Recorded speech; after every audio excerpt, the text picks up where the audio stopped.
Okay. Fire away. A couple of quick fresh one to ask you about, Mark, because your players have talked about them especially. Jarvis and Simmons, Anton Simmons, both of them. Yeah, we've got a number of guys, but Antoine Simmons is a very fast learner, I think.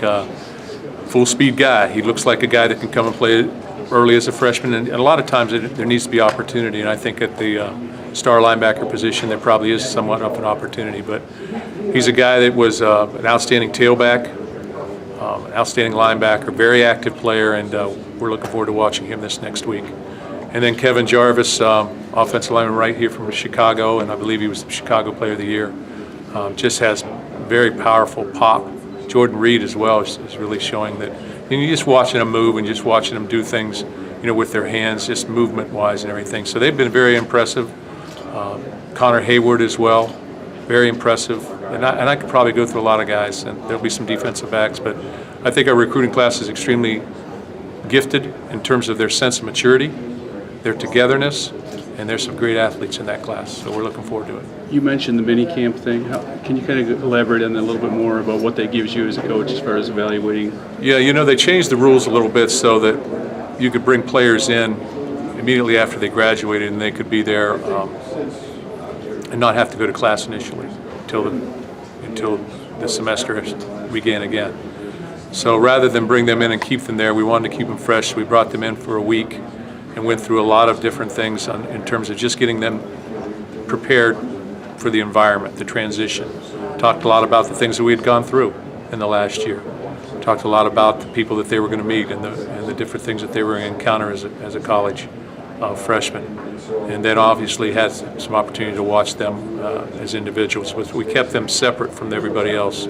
Then when they came back after that week, they had about a 10-day period, then they came back and we got them integrated with the rest of our football team. But I think it's been, we want to keep our players fresh because it's a long drive throughout the season. But I've been impressed with their guys and impressed with how they've reciprocated. Our older players have brought them into the locker room. And right now, I have a very good feeling about our football team. Mark, you used the word reestablish there. Has that kind of been the focus for this program after last year? Last year when I walked in here, I talked about our championship culture and what we've been able to accomplish. And even though last year we lost a lot of good football players in 2015, but for me to come in here and say there was anything but to try and win 2 championships in a row, I don't think it would have been the accurate thing to do, even though we were going to have a quarterback change and some different things were going to happen. We've always worked on reestablishing who we are. That's been one of the biggest reasons we've been successful, because we've never taken anything for granted here.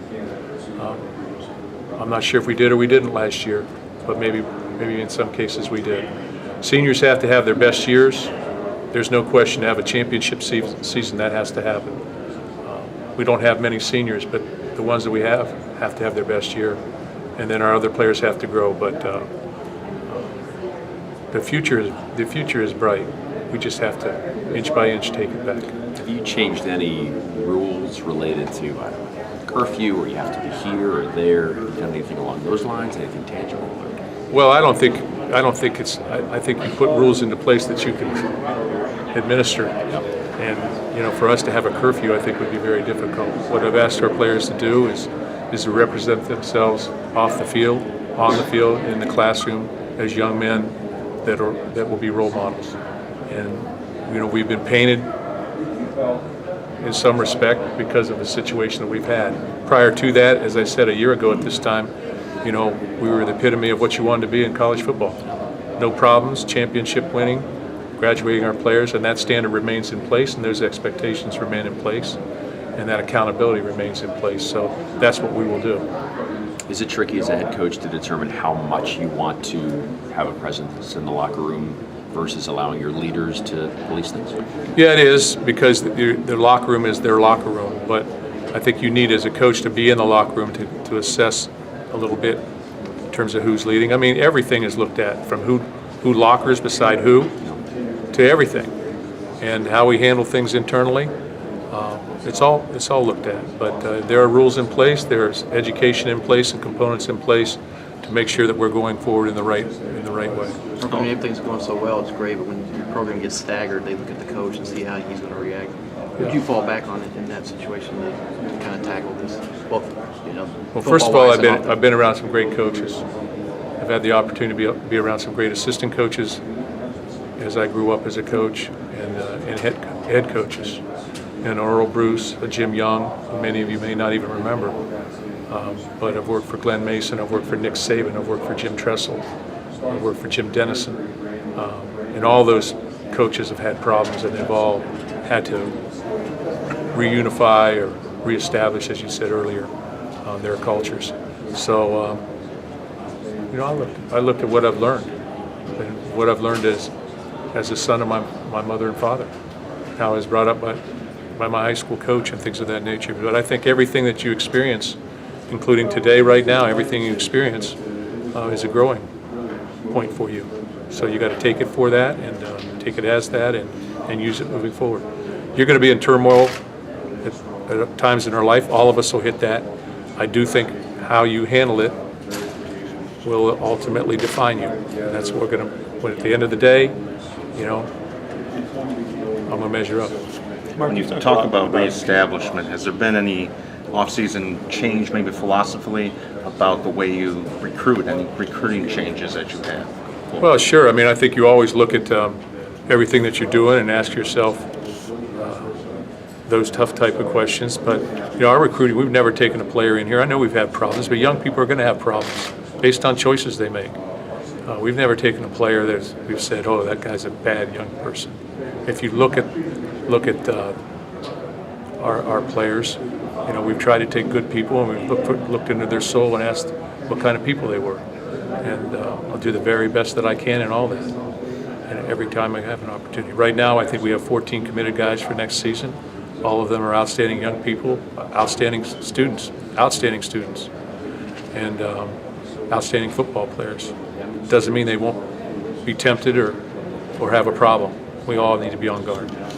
Marvin knows Demetrius Cooper is on the roster. Is that determination been made by you? Yes, the determination is made by me, but Demetrius is in a stage 2 program. So we have 4 stages. Stage 1 was prior to summer session. He needed to do well in school. He was allowed to work out individually.